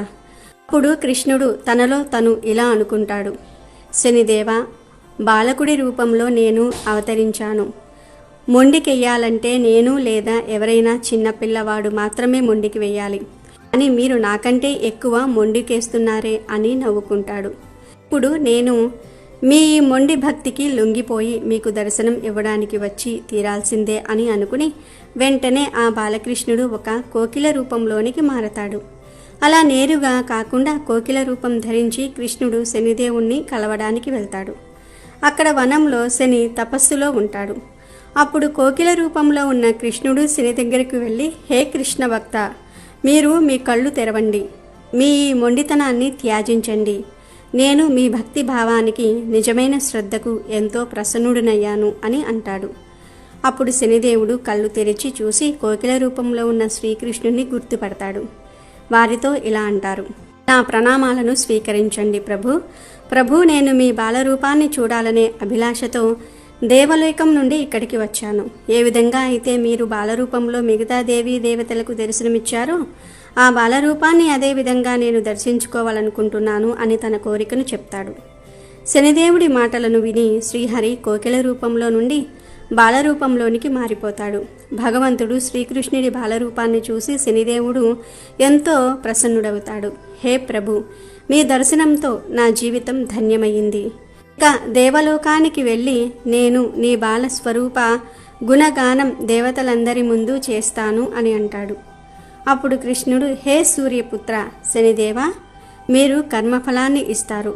మీరు మీ కర్తవ్యాన్ని ఏమాత్రం వదులుకోకుండా అందరికీ కర్మ ఫలితాలను ఇస్తూ సంచరిస్తూ ఉంటారు. ఎందుకంటే మీరు న్యాయాధీశులు. మీరు పాపులను, అధర్ములను, దురాచారులను మీ వక్ర దృష్టితో దండిస్తూ ఉంటారు. ఆ కారణంగానే సమస్త చరాచర జగత్తులో మీ పేరు వింటేనే అందరూ భయభ్రాంతులు అవుతూ ఉంటారు. మానవులు, దేవతలు ఏదైనా తప్పుడు పని చేయడానికి ముందు మీ పేరు తలుచుకొని వణికిపోతూ ఉంటారు అని అంటాడు. హే ప్రభు, మీ నోటి నుండి వచ్చిన ప్రతి మాటను నేను ధర్మం ఇంకా నిష్ఠతో పాటిస్తాను అని అంటాడు శని. అప్పుడు కృష్ణుడు, హే పరమ భక్త, మీరు మొండితనంతో చేసిన ఈ తపస్సు కారణంగా నేను బాలరూపంలో కాకుండా కోకిల రూపంలో రావాల్సి వచ్చింది. అందుకని ఇవాటి నుండి ఈ వనాన్ని కోకిలా వనమని అందరూ పిలవటం మొదలు పెడతారు. మరొక విషయం శనిదేవ, ఈ నందగ్రామం నాకు వైకుంఠ ధామం అంతగా నచ్చింది. అందుకని నేను మిమ్మల్ని వేడుకుంటున్నాను. మీరు ఒక నల్లని రాయి రూపంలో ప్రతిష్ఠింపబడి నా నందగ్రామాన్ని ఎప్పుడూ రక్షిస్తూ ఉండాలి అని కోరుతాడు శ్రీకృష్ణుడు. హే ప్రభు, నేను తమరి ఆజ్ఞను తప్పక పాటిస్తాను. ప్రభు, నేను ఎప్పుడూ నందగ్రామానికి దగ్గరలోని ఉంటాను. ఈ నందగ్రామ ప్రజలకు తప్పకుండా సేవ చేస్తాను అని సమాధానమిస్తాడు శనిదేవుడు. ఇక శ్రీకృష్ణుడు శనిదేవుడితో, ఓ శనిదేవ, ఇక నేను ఇక్కడి నుండి బయలుదేరాల్సి ఉంటుంది, లేదంటే యశోదమ్మ కంగారు పడుతుంది అని చెప్పి వెళ్ళిపోతాడు. ఇలా ఈ విధంగా కోకిలవనం ఏర్పడిందని పురాణాల్లో ఉంది. ఇదే కోకిలవనం వెనుక ఉన్న కథ. రోజు ఆంజనేయ స్వామి వారిని పూజించటం వలన శని బాధలు, శని దోషాలు ఎందుకు పోతాయో తెలిపే ఈ పురాణ కథను వింటే చాలు, శనీశ్వరుడి అనుగ్రహంతో సకల ఐశ్వర్యాలు లభిస్తాయి. జ్యోతిష్య శాస్త్రంలో మహాపండితుడు అయిన రావణుడు మనిషి పుట్టుక సమయంలో గ్రహాల గమనం అతని పుట్టుక మీద ప్రభావం చూపిస్తుంది. కాబట్టి తన కొడుకు జన్మించే సమయంలో గ్రహాలన్నిటినీ 11వ స్థానంలో ఉండమని ఆదేశించాడు. రావణుడి ఆజ్ఞ ప్రకారం సూర్యచంద్రులతో సహా గ్రహాలన్నీ 11వ స్థానంలోనే ఉన్నాయి. కానీ శని మాత్రం రావణుడి మాట లెక్క చేయకుండా 12వ స్థానంలో ఉన్నాడు. దాంతో మేఘనాథుడు జన్మించినప్పుడు తన సూచనలు పాటించలేదని, మేఘనాథుడిపై వక్ర దృష్టి పడిందని కోపోద్రిక్తుడైన రావణాసురుడు శనీశ్వరుణ్ణి బంధించాడు. గొలుసులతో శనిని బంధించి ఓ మూల పడేశాడు. అలా 1000 ఏళ్ళు శనిదేవుడు లంకలో బందీగా ఉన్నాడు. త్రేతాయుగంలో రావణుడు సీతను అపహరించి లంకకు తీసుకొచ్చినప్పుడు ఆమెను వెతకడానికి హనుమంతుడు బయలుదేరాడు. లంకలోకి ప్రవేశించిన హనుమ రాముడు గుర్తుగా తనతో పాటు తెచ్చిన అంగుళీకాన్ని సీతకు అందజేశాడు. అప్పటి వరకు శనీశ్వరుడు లంకలోనే బందీగా ఉన్నాడు. రావణుడు తోకకు నిప్పంటించి ఆంజనేయుడిని అంతం చేయాలని చూస్తే దానితోనే లంకాదహనం చేశాడు. అలా లంకాదహనం చేస్తున్నప్పుడు ఓ మూల బందీగా ఉన్న శనిదేవుణ్ణి చూసిన ఆంజనేయుడు ఎవరు నీవని ప్రశ్నించాడు. తన గురించి తెలిపి బంధ విముక్తిని చేయమని వేడుకుంటాడు శనిదేవుడు. అప్పుడు హనుమ తన శక్తితో శనీశ్వరుని విడిపిస్తాడు. బంధ విముక్తుడైన శని అక్కడి నుంచి బయటకు రావడానికి ముందు తన తీక్షణమైన చూపులతో లంకలో మరిన్ని మంటలు వ్యాపింపజేశాడు. మంటలకు శని కూడా నల్లగా మారిపోవటమే కాదు, బంగారు లంక మొత్తం బూడిదిగా మారింది. తరువాత శనిదేవుణ్ణి బంధ విముక్తిని చేసినందుకు హనుమంతుడికి కృతజ్ఞతలు తెలిపి భవిష్యత్తులో నీ భక్తులకు ఎలాంటి ఇబ్బందులు కలిగించనని ప్రమాణం చేశాడు. ఏలినాటి శని సమయంలో కూడా ఆంజనేయ స్వామిని పూజిస్తే ఎలాంటి శని ఉండదని శని ప్రమాణం చేశాడు. ఆ తరువాత శని రావణుణ్ణి పట్టి పీడించి రావణుని పతనానికి కారణమయ్యాడు. శనిని బంధించటం వలనే రావణుడి పతనం జరిగిందని కొందరు నమ్ముతూ ఉంటారు. మరో పురాణ కథ కూడా ప్రాచుర్యంలో ఉంది. ఒకానొక సమయంలో హనుమంతుడికి కూడా శనికాలం దాపురించింది. అది వానర వీరులంతా కూడా రాముడి కోసం సేతువు నిర్మిస్తున్న సమయం. శనీశ్వరుడు హనుమ కోసం రామేశ్వర సముద్ర తీరానికి వచ్చాడు. అక్కడ వానరులందరూ కలిసి సేతువు నిర్మాణానికి పెద్ద పెద్ద రాతి బండలను తీసుకుని వచ్చి సముద్రంలో పడవేస్తూ ఉన్నారు. హనుమంతుడు పెద్ద బండలను ఏరి పెడుతూ ఉన్నాడు. శ్రీరాముడు ఒక బండ మీద ఆసీనుడై పర్యవేక్షిస్తూ ఉన్నాడు. అప్పుడు శనీశ్వరుడు ముందు రాముని వద్దకు వెళ్ళి, రామా, నేను హనుమంతుణ్ణి పట్టుకునే కాలం వచ్చింది. ఇక హనుమను పట్టి పీడించనా అని శ్రీరాముని అనుమతి అడిగాడు. దానికి రాముడు, శనిదేవ, నన్నెందుకు అనుమతి అడగటం, నీ విధిని నీవు చెయ్యి అని అన్నాడు. ఇక దాంతో శని హనుమంతుని వద్దకు వెళ్ళి, నేను నీ వద్ద 7.5 సంవత్సరాలు ఉండబోతూ ఉన్నాను అన్నాడు. ఆ మాటలు విన్న హనుమ, నేను రామకార్యంలో నిమగ్నమై ఉన్నాను, ఇప్పుడంత కాలం కుదరదన్నాడు హనుమంతుడు. అప్పుడు శని, సరే అయితే 7.5 సంవత్సరాలు వద్దు గాని ప్రస్తుతానికి 7.5 మాసాలు ఉంటాను, సరేనా అన్నాడు. అందుకు కూడా హనుమ ఒప్పుకోలేదు. అప్పుడు శనీశ్వరుడు కనీసం 7.5 వారాలు ఉంటాను అంటూ కాల ప్రమాణం తగ్గించుకుంటూ వచ్చాడు. కానీ హనుమంతుడు రామనామం ఆపకుండా జపిస్తూనే చివరకు ఒక 7 క్షణాల కాలం తనను పట్టుకోవలసినదిగా శనీశ్వరుని కోరాడు. అప్పుడు శనీశ్వరుడు, నీ కాళ్ళల్లో ప్రవేశించనా అని అడిగాడు. దానికి హనుమంతుడు, వద్దు, సేతువు కట్టడానికి రాళ్లను తేవాలి, పరిగెత్తాలన్నా నడవాలన్నా కాళ్ళు అవసరం అన్నాడు. అప్పుడు శని, సరే, నీ చేతులు పట్టుకోనా అన్నాడు. దానికి ఆంజనేయ స్వామి వారు, ఆ రాళ్లను చేతులతోనే కదా మోసి తెస్తున్నాను, చేతులు పట్టుకోవద్దు అన్నాడు. అయితే నన్ను ఏం చేయమంటావు, నీ భుజాలపైన ఎక్కమంటావా అన్నాడు శనీశ్వరుడు. రామ లక్ష్మణులను నా భుజాల మీద ఎక్కించుకొని వెళ్తూ ఉన్నాను, అందువలన భుజాలు ఎక్కడానికి వీలు లేదు అన్నాడు హనుమంతుడు. పోని నీ హృదయంలో ఉండవచ్చునా అని అడిగాడు శనీశ్వరుడు. ఈ హృదయంలో మహాలక్ష్మీ రూపిణి అయినటువంటి సీతాదేవి, నా దేవుడైన శ్రీరాముడు అంతరంగంగా నివసిస్తూ ఉన్నారు, అక్కడ నీకు చోటు లేదు అన్నాడు హనుమ. అప్పుడు శని, సరే, చివరకు నీ శిరస్సు ఒక్కటే ఖాళీగా ఉన్నది, అక్కడే ఉంటాను అని శనీశ్వరుడు హనుమంతుని శిరస్సు పైన ఎక్కి కూర్చుంటాడు.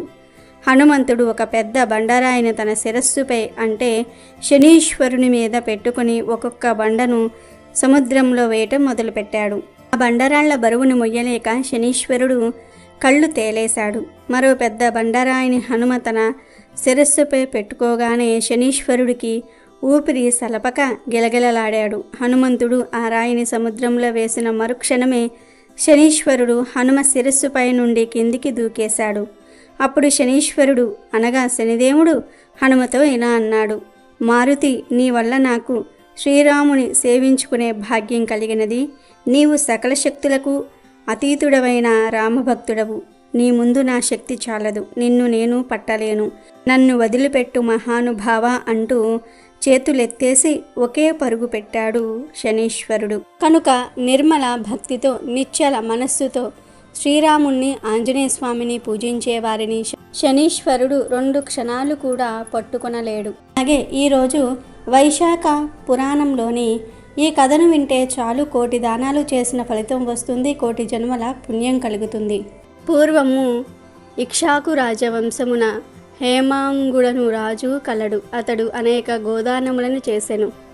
భూమియందు రేణువులను లెక్కించుట, నీటి బొట్టులను గుణించుట, ఆకాశము అందలి నక్షత్రములు ఇన్నన్నీ లెక్కించుట ఎంత కష్టమో, ఆ రాజు చేసిన దానములను లెక్కించుట అంత కష్టము. ఆ రాజు అనేక యజ్ఞములను చేసెను. గోదానము, భూదానము, తిలదానము మునగు దానములను కూడా లెక్కింపరాని అంత సంఖ్యలో చేసి చాలామంది బ్రాహ్మణులను సంతోషపరచెను. అతడు చెయ్యని దానమే లేదని ప్రసిద్ధి పొందెను. అందరికీ సులభముగా దొరుకునది జలము, అది దైవదత్తము, సులభము. అట్టి జలమును దానమివ్వటం ఏమిటని తలిచి జలదానమును మాత్రము చేయలేదు. తమ పుత్రుడగు వశిష్ఠుడు ఆ మహారాజునకు గురువు, పురోహితుడు వశిష్ఠుడు జలదానము చేయమని పెక్కుమార్లు ఆ రాజునకు చెప్పెను. కానీ రాజు మాత్రము నీరు అమూల్యమైనది, వెలలేనిది, అట్టి దానిని దానమిచ్చినచో విలువైన ఫలితమేమి వస్తుంది, ఎవరికి సులభము కాని దానిని దానమిస్తే పుణ్యము కలుగునని అట్టి వస్తువులను దానమిచ్చెను. అలాగే ఎవరూ గౌరవింపని వారిని ఆదరించుటయే మంచిదని తలచి అంగవైకల్యము గల బ్రాహ్మణులను, దరిద్రులను, ఆచారహీనులను ఆదరించి గౌరవిస్తూ ఉండేవాడు. ఆచారవంతులను, పండితులను, సద్బ్రాహ్మణులను ఆదరింపలేదు, గౌరవింపలేదు. అందరూ ప్రసిద్ధులను, ఉత్తములను మాత్రమే గౌరవించినచో అనాథలు, విద్యాహీనులు అయిన బ్రాహ్మణులకు, దరిద్రులకు ఆదరణ చెయ్యు వారెవరు? నేను అట్టివారినే గౌరవింతునని అట్టివారిని మాత్రమే గౌరవించెను, ఆచరించెను. ఈ విధముగా అపాత్రులకు మాత్రమే దానములు ఇచ్చెను. ఈ దోషమిచే ఆ రాజు ఒక్కసారి కూడా జలదానం చేయకపోవుట వలన చాతక పక్షిగా 3 మార్లు జన్మించెను. ఒక జన్మలో గ్రద్దగా, కుక్కగా 7 మార్లు జన్మించెను. అట్టు పిమ్మట మిథిలా దేశమును పాలించు శత్రుకీర్తి మహారాజు గృహమున గోడపై ఉండే బల్లిగా జన్మించెను. అక్కడ వాలే కీటకములను భక్షించుచు బలియే హేమాంగద మహారాజు జీవనము గడుపుచూ ఉండెను. ఈ విధముగా 87 సంవత్సరములు కాలము ఉండెను. ఒకసారి మిథిలాదేశ రాజగృహమునకు శత్రుదేవ మహాముని ప్రయాణము చేస్తూ అలసిపోయి మధ్యాహ్న కాలమున వచ్చెను. మహారాజు అగు శృతకీర్తి ఆ మునిని చూసి, సంభ్రమముతో ఆ మునికి ఎదురు వెళ్ళి సగౌరముగా ఇంటిలోనికి తీసుకుని వచ్చెను. రాజు మునిని మధుపర్కము మునగు వానితో పూజించి ఆయన పాదములను కడిగి ఆ నీటిని తన తలపై జల్లుకునెను. అలా జల్లుకునేటప్పుడు తలపై జల్లుకున్న నీటి తుంపరులు కొన్ని ఎగిరి గోడ మీద ఉన్న బల్లిపై దైవికముగా పడినవి. ఆ పవిత్ర జల స్పర్శ కలుగగానే ఆ బల్లికి పూర్వజన్మ స్మృతి కలిగి తన దోషమును తెలుసుకొని పశ్చాత్తాపడెను. అప్పుడు ఆ బల్లి నన్ను రక్షింపుము, నన్ను రక్షింపమని మానవుని వలె ఆ మునిని ప్రార్థించెను. అప్పుడు ఆ ముని బల్లి మాటలకు ఆశ్చర్యపడి, ఓ బల్లి, నువ్వెందుకిలా దుఃఖిస్తూ ఉన్నావు? నీవు ఏ పని చేసి ఇట్టి దశ పొందితివి? ఎందుకు ఇలా అరచుచూ ఉన్నావు? నీవు దేవజాతి వాడవా, రాజువా, బ్రాహ్మణుడువా? నీవెవరవు? నీకీ దశ ఎలా వచ్చెనో చెప్పుము, నేను నీకు సహాయం చేస్తానని ప్రశ్నించెను. బుద్ధదేవుని మాటలను విన్న బల్లి రూపమున ఉన్న హేమాంగత మహారాజు, మహాత్మా, నేను ఇక్ష్వాకు కులమున జన్మించిన హేమాంగతుడను అనే ప్రభువును, వేదశాస్త్ర విశారదుడను, భూమి అందలి రేణువులెన్ని ఉండెనో, నీటి యందు జల బిందువులు ఎన్ని ఉండెనో, ఆకాశమున ఎన్ని నక్షత్రములు ఉండెనో అన్ని గోవులను అసంఖ్యాకముగా దానమిచ్చి తిని, అన్ని యజ్ఞములను చేసి తిని, చెరువులు మునగు వానిని త్రవ్వించి తిని, సర్వ విధములగు దానములను చేసి తిని, ధర్మముగా రాజ్యమును పరిపాలించి తిని. నేనిన్ని సత్కర్మలను చేసినా కూడా ముమ్మారు జాతక పక్షిగా, గ్రద్దగా, 7 మార్లు కుక్కగా, ప్రస్తుతము బల్లిగా జన్మించి తిని. మహారాజు గారు మీ పాదములను కడిగిన పవిత్ర జలమును తనపై జల్లుకొనుటూ ఉండగా కొన్ని నీటి తుంపరులు నాపై పడి నాకు పూర్వజన్మ స్మృతి కలిగినది. పాపభారము తగ్గినట్లుగా అనిపించినది. కానీ నేనింకా 27 మార్లు బల్లిగా జన్మించవలసి ఉన్నట్లు నాకు తోచుచున్నది. నాకీ విధమైన బల్లిగా జన్మ పరంపర ఎట్లు తొలగుడా అని భయము కలుగుచున్నది. నేను చేసిన పాపమేమియో ఈ జన్మ ఎలా కలిగినదో నాకు తెలియటం లేదు. దయవుంచి నాకీ జన్మలు కలుగుటకు కారణమైన పాపమును, ఆ పాపము పోవు విధానమును చెప్పగోరుచున్నానని ప్రార్థించెను. దేవ మహాముని హేమాంగతుని మాటలను తన దివ్య దృష్టితో పరిశీలించి ఇట్లనెను. రాజా, నీవు శ్రీ మహావిష్ణువునకు ప్రియమైన వైశాఖ మాసమున జలమును ఎవ్వరికీ దానమియ్యలేదు. జలము సర్వజన సులభము, దానిని దానమిచ్చుట ఏమిటి అని తలిచితివి. ప్రయాణమున అలసిన వారికి జలదానమైనను చేయలేదు. వైశాఖమాస వ్రతమును కూడా పాటింపలేదు. హోమము చేయదలిసిన వారు మంత్ర పూతమగు యజ్ఞయందే హోమము చేయవలేను. అట్లుగాక బూడిదమున్నగు వానియందు హోమము చేస్తే ఫలమెట్లు కలుగును? అట్లే నీవును యోగ్యులకు వారికి దానమియ్యక అయోగ్యులకు వారికి దానములు ఇచ్చితివి. అపాత్రులకెన్ని దానములిచ్చినను ప్రయోజనము లేదు కదా. వైశాఖమాస వ్రతమును చేయలేదు, జలదానమును చేయలేదు. అనాథలు, అంగవైకల్యములు కలవారు, దయచూప దగినవారు, వారిపై దయను చూపుట ధర్మము కాని వారు మాన్యులు, పూజ్యులు కారు. అట్టి వారిని పూజించుట ఫలదాయకము కాదు. వారిపై దయ, జాలి చూపించవచ్చును, కానీ గౌరవింపరాదు.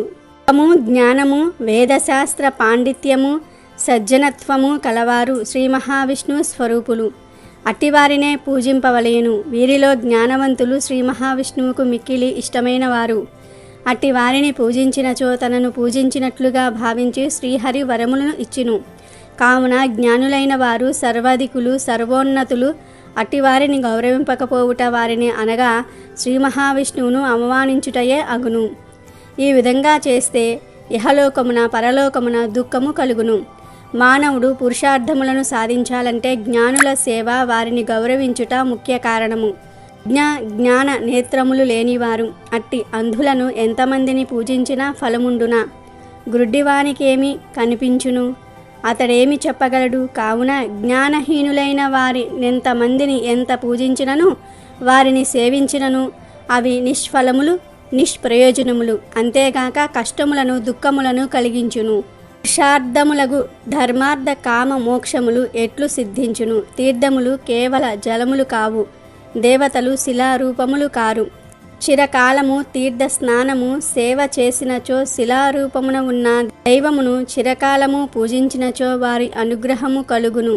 కానీ జ్ఞానులగు సజ్జనులను దర్శించినంతనే వారు ప్రసన్నులగుదురు. ఇష్టఫల ప్రాప్తిని కలిగించుదురు. కావున జ్ఞానులగు వారిని సేవించినచో, వారి ఉపదేశములను పాటించినచో విషాదముండదు. ఇష్ట ప్రాప్తిచే సంతోషము కలుగును. అమృతమును సేవించినచో జన్మ మృత్యువు ముసలితనము ఉనగు వాని వలన బాధ ఉండనట్లే, జ్ఞానుల సేవ వలన జన్మ మృత్యువు ముసలితనము ఉనగు వాని వలన బాధ ఉండదు. అమృతత్వ సిద్ధి కలుగును. హేమాంగద మహారాజా, నీవు వైశాఖమాస వ్రతమునాచరింపలేదు, జలదానము చేయలేదు, జ్ఞానులగు వారిని సేవింపలేదు. కావున నీకిట్టి దుర్గతి కలిగినది. ఈ వైశాఖమాస వ్రతమును ఆచరించి నేను సంపాదించిన పుణ్యమును కొంత నీకిత్తును. దీని వలన దుర్దశ శాంతించుటకై భవిష్యత్ వర్తమాన కాలములలోని నీ పాపములను వాని ఫలములను పోగొట్టుకొని విజయము పొందగలవు అని పలికి, శృతదేవ మహాముని నీటిని స్మరించి బల్లి రూపమునున్న హేమాంగత మహారాజునకు తాను చేసిన వైశాఖమాస వ్రతములోని కొన్ని దినముల పుణ్యమును ధారపోసెను. ఆ పుణ్యమును పొందినంతనే హేమాంగత మహారాజు బల్లి రూపమును విడిచి దివ్య రూపమును పొందెను. ఆయన శృతకీర్తి మహారాజునకు శృతదేవ మహామునికి నమస్కరించెను. వారి అనుజ్ఞతో శ్రీహరి పంపిన దివ్య విమానము ఎక్కి పుణ్యలోకములకు పోయెను. దేవతలందరూ హేమాంగతుడి అదృష్టమును మెచ్చిరి. హేమాంగతుడు పుణ్యలోకమున 10,000 సంవత్సరములు ఉండెను. దివ్యలోక భోగములను అనుభవించెను. అట్టు పిమ్మత ఇక్ష్వాకు కులమున కాకుచ్చ మహారాజుగా జన్మించెను. 7 ద్వీపముల భూమిని సజ్జనులు జ్ఞానులు మెచ్చునట్లుగా పరిపాలించెను. శ్రీ మహావిష్ణువు అంశను పొంది ఇంద్రునికి స్నేహితుడై ఉండెను. కులగురువునకు వశిష్ఠ మహాముని ఉపదేశమును పాటించెను. వైశాఖమాస వ్రతమును సంపూర్ణముగా నాచరించెను. అందు చేయవలసిన దాన ధర్మములనన్నిటినీ శ్రద్ధాభక్తులతో భక్తి పూర్వకముగా చేసెను. సర్వ పాపములను పోగొట్టుకునెను. దివ్య జ్ఞానము పొందెను. శ్రీ మహావిష్ణువు సాయుధ్యము పొందెను. కావున వైశాఖమాస వ్రతము సర్వపాపహరము, అనంత పుణ్యప్రదము. ప్రతి మానవుడును వైశాఖమాస వ్రతమును వ్రతాంగములను దాన ధర్మాదులను పాటించి శ్రీహరి అనుగ్రహము పొందవలె. కాబట్టి ఈరోజు రాత్రి 12 లోపు ఈ కథలు వింటే చాలు, ఈ వీడియో చూస్తే చాలు, 2 నిమిషాల్లో మీ సుడి తిరిగిపోతుంది, కష్టాలు పోతాయి. వెంకటేశ్వర స్వామివారి అనుగ్రహం, శనిదేవుడి అనుగ్రహం లభిస్తుంది. అష్ట ఐశ్వర్యాలు సిద్ధిస్తాయి. 1,000,000 జన్మల పుణ్యం వస్తుంది. వద్దన్న ధనవర్షం కురుస్తుంది. ఇక మీరు పట్టిందల్లా బంగారంలాగా మారుతుంది. మీకు అన్ని శుభాలే జరుగుతాయి. అమెజాన్లో బెస్ట్ డిస్కౌంట్స్ కోసం వీడియో డిస్క్రిప్షన్లో లింకు ఉంది, చూడండి. అలాగే మా టెలిగ్రామ్ ఛానల్ సబ్స్క్రైబ్ చేసుకోండి.